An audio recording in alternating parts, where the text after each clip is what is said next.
Dear Love, ako si Lester. Isang simpleng tao. Bahay, trabaho, tulog. Walang masyadong ganap sa buhay. Wala ring love life. Pero ayos lang. Kontento naman ako. O siguro, akala ko lang. Kasi sa totoo lang, may mga gabing hindi ko maiwasang maghanap ng lambing. Yung simpleng good morning sa umaga, yung may nag-aalala kapag hindi pa ako nakakauwi. O kahit yung may tatahimik at yayakap lang kapag pakiramdam ko, galit na ang buong mundo sa akin. Ang simple lang, di ba? Pero para sa mga katulad kong bahagi ng LGBT, parang doble ang hirap. Hindi lang dahil sa standards ng lipunan, kundi dahil sa takot. Takot na hindi tanggapin, o takot na magmahal ng sobra, tapos iwan. Pero hindi ko naman pinipilit. Naniniwala akong darating yung taong mamahalin ako ng buo. Walang kondisyon. At dumating nga siya. Si Andrew.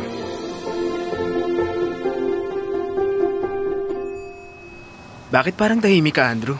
Wala naman. Hindi pa rin ako makapaniwalang hindi na lang tayo sa chat nagkakausap. Oo nga, no? Ang surreal. Parang ang bilis ng lahat. Mas maliit ka pala sa personal, no? Grabe ka naman. Yan talaga agad ang una mong napansin? Totoo naman. Pero don't worry. Cute ka pa rin. Bolero ka pala in real life. Ganito talaga ako. Natural charmer. Kaya nga matinik sa mga chika bebe. Matinik? Wala ka nga ngayong girlfriend, di ba? Wala talaga. Kasi hindi ko naman hinahanap. Wala akong panahon sa landi-landi ngayon. O baka naman, hindi talaga babae yung para sa'yo. Ha? Ano ba yung binubulong-bulong mo dyan? Wala. Sabi ko, tara na't kumain. Sagot ko na. First meeting naman natin to. Sakto. Wala rin akong dalang extra pera eh. Akala ko magkuyakentuhan lang tayo buong hapon. Aba, ang galing ko talaga. Nahulaan kong kuripot ka. Kuripot agad? Baka talaga. Ewan ko sa'yo. Halika na nga.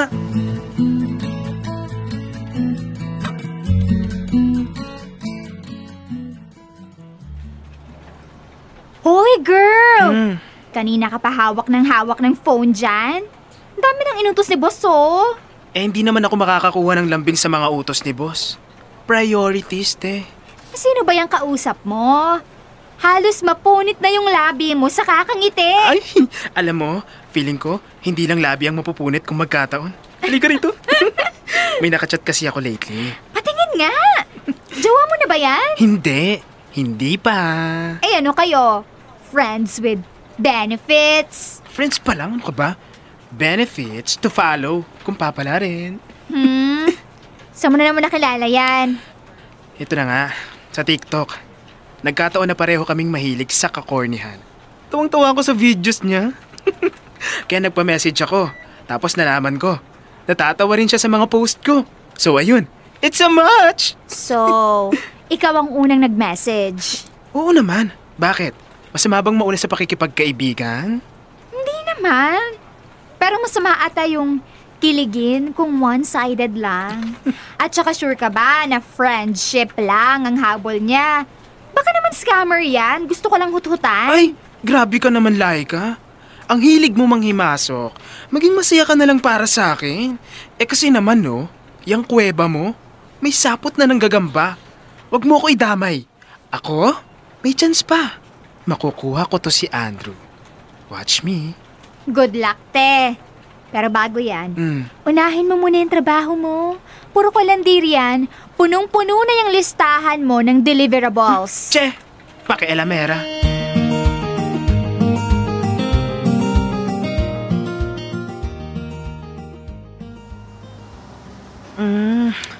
Ang sarap naman ng ice cream na to. Ang sarap. Dilaan. Gusto mo? Madilaan? Huy! Tahimik ka naman dyan. Bakit? Wala. Na-stress lang ako. Oh, dahil saan na naman? Ayoko na lang pag-usapan. Sige na, Andrew. Sabihin mo na. Parang hindi naman tayo close niya na. Huwag mo naman akong deadmahin. Minsan na nga lang tayo magkita. Kasi, kumuha ko ng motor. Nakapag-down na ako pero ngayon gipit na. Ang daming bayarin sa bahay. Ako lang kasi ang inaasahan. Hindi ko na alam kung paano ko hulugan sa mga susunod na buwan. Ayoko rin mangutang. Kasi ayoko may inaalala pa akong utang eh. Ganun pala. Ayoko na rin pag-usapan, Lester. Nakakahiya. Ganito na lang. May extra naman ako. Magkano ba monthly ang hulog mo sa motor? Ha? Anong ibig mong sabihin? Ikaw ang maghuhulog? Oo, ako muna. Para saan pa tong pagkakaibigan natin kung hindi tayo magtutulungan, di ba? At saka, hindi ka na bago sa akin, Andrew. Naku, nakakaya naman, Lester. Sabihin mo na. Baka naman kaya ko. Mga nasa 8,000 kada buwan. 8,000 lang pala eh. Sige, ako na muna ang sasalo. Talaga ba? Sigurado ka? Oo naman. Para maibsan na yung pag-aalala mo. Basic na basic lang yan sa akin. Yes! Thank you, Lester. Hulog ka talaga ng langit. Talaga. Kaya ako muna maghuhulog ng motor mo. Baka sakaling mahulog ka rin sa akin. Ano namang binubulong-bulong mo dyan? Parang nagkakanta ka ng Latin ah. Wala to. Pinagdarasal lang kita. Sana bigyan ka pa ng maraming biyaya para makabawi ka at mawala na lahat ng problema mo. Ay, grabe ka talaga sa akin.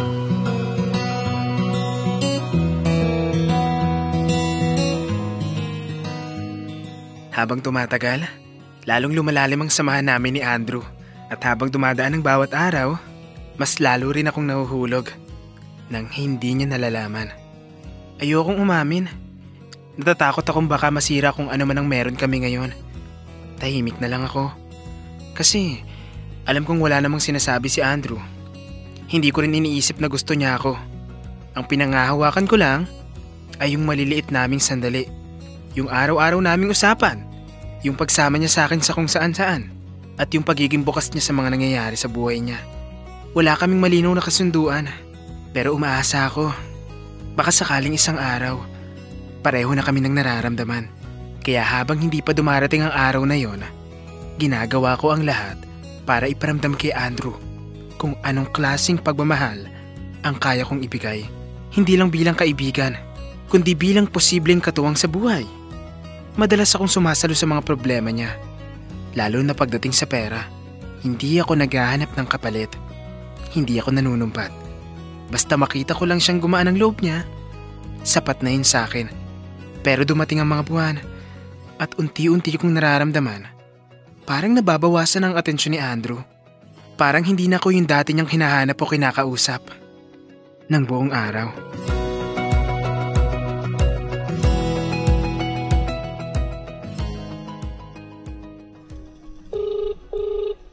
Andrew, bakit hindi mo sinasagot yung mga tawag ko? Bakit ba? Ang kulit mo kasi. Gusto ko lang naman malaman kung nasan ka. Nag-aalala lang ako. Ang dami mong tanong, Lester. Date mo pa si Mama. Hindi ka naman ganyan dati, Andrew. Kailangan ba talaga alam mo bawat galaw ko? Tawag ka ng tawag, message ka ng message. Naman, Lester, nakakairita na. Bakit pa bigla ka na lang ganyan sa akin? Nasasaktan na ako. Ang arte mo. May boundaries ang pagkakaibigan, Lester. Alam ko naman yun. Pero nagbago ka. Dati araw-araw tayo nag-uusap. Dati ako yung kinukwentuhan mo ng lahat. Pero ngayon, parang may dingding na sa pagitan natin. Ayoko ng ganito, Lester.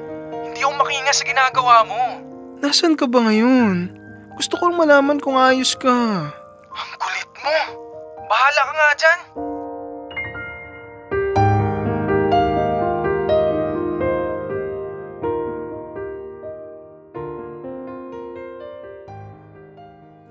Hindi ako mapakali.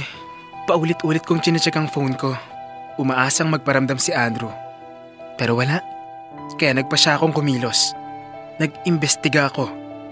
Tahimik lang, pero determinado. At doon ko nalaman, lumipat na pala siya ng apartment. Ni hindi man lang niya sinabi sa akin. Wala siyang iniwang address. Walang pasabi, parang sinadya niyang mawala.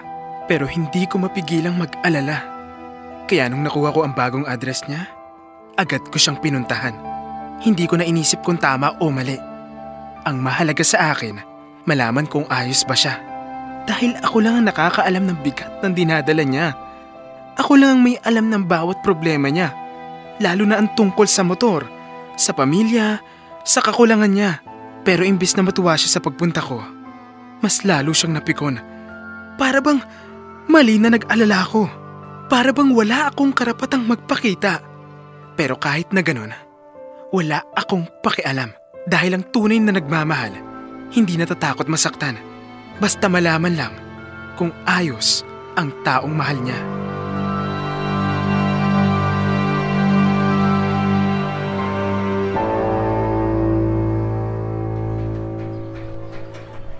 Maraming salamat po sa pagbibigay ng address. Sigurado akong dito siya nakatira. Nandyan yung motor niya sa tapat. Kaano-ano mo ba si Andrew, ha? Matalik na kaibigan po. Naku! Parang ang daming palaging bisita niyang tenant ko. Halos araw-araw ibang lalaki ang pumapasok. Pumupunta. O siya, mauna na ako, ha? Sige po. Salamat ulit.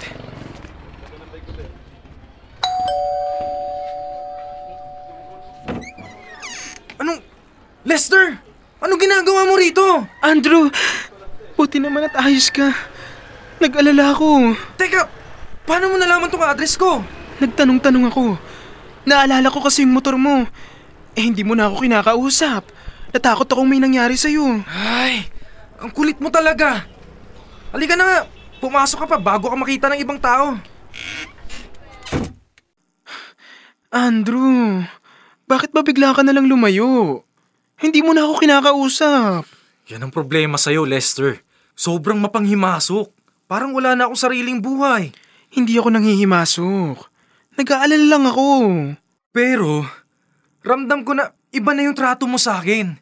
Hindi na simpleng pagkakaibigan yan. Tama ka. Kaya rin ako naparito. May gusto akong sabihin. Lester, kung ano man yan, huwag mo na lang ituloy. Baka hindi magandang masabi ko. Hindi ko na kaya itago, Andrew. Gusto kita. Hindi lang bilang kaibigan. Alam kong wala akong karapatang umasa.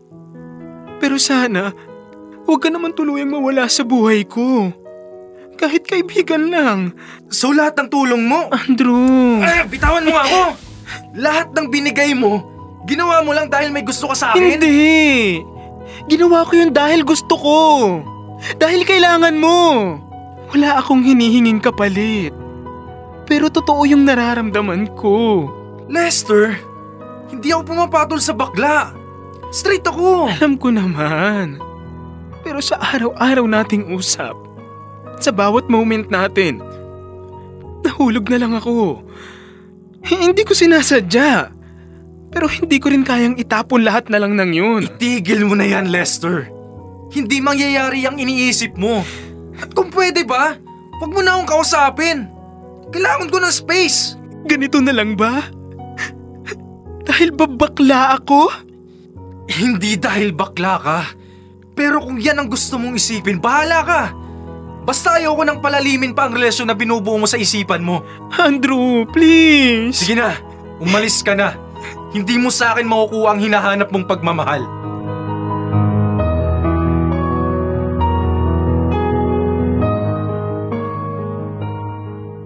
Dear love, ang sakit.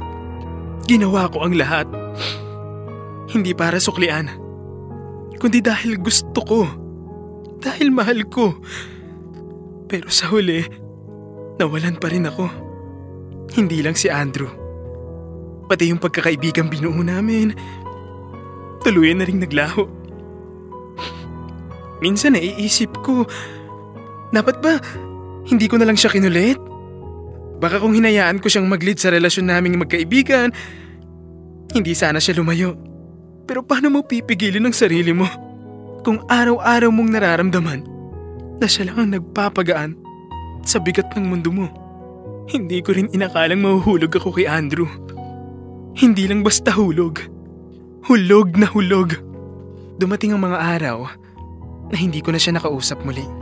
Hindi na ako naghabol dahil alam kong hindi ko kailangang ipilit ang sarili ko sa taong hindi naman ako kayang panindigan kahit bilang kaibigan. Ngayon, mas alam ko na ang susunod na pag-ibig magiging higit pa sa binigay ko kay Andrew. Hindi ako magpapalit ng pagmamahal para lang manatili ang isang tao sa buhay ko. Dahil alam ko kung ano ang deserve ko. At alam kong darating din ang taong pipiliin ako. Hindi dahil sa tulong ko, kundi dahil sa kung sino ako bilang tao.